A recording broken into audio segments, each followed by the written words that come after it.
Judy Ann Santos tinuruan mag-commute ang anak na si Johan. Sa Instagram story ni Judy Ann Santos ay pinakita niya ang pagsama at pagturo niya sa panganay niyang anak na si Johan kung paano mag-commute. Ito ay bilang pagprepara niya sa kanyang anak bago ito pumasok sa kolehiyo. Ayon kay Juday, ay yes, kailangan niyang malaman kung ano ang ruta nitong jeep na sinasakyan namin to go around school. So yes, naka-jeep kaming mag-ina, parang galing lang akong antipolo nito. Ang caption niya sa kanyang IG story ay jeep ride para sa aming kolehiyala.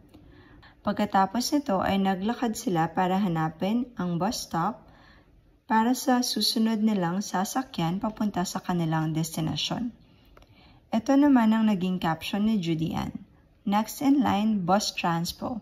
Bakit? Dapat alam lahat ng klaseng transportasyon pauwi at papunta.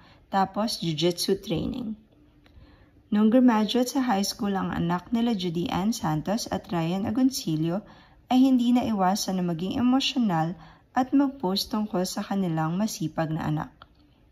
My dearest Buding, we are so proud of you. Your hard work and perseverance all throughout your high school life paid off, and more. As you enter another chapter in your life as a college student, a lot will change. There will be a lot of ups and downs, but all these will make you a better and responsible person.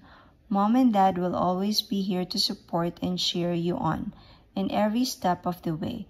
We love you so much and we appreciate all that you do. #may graduate na kami. Sana ay nagustuhan niyo itong video at maisipan niyong mag-subscribe. Salamat!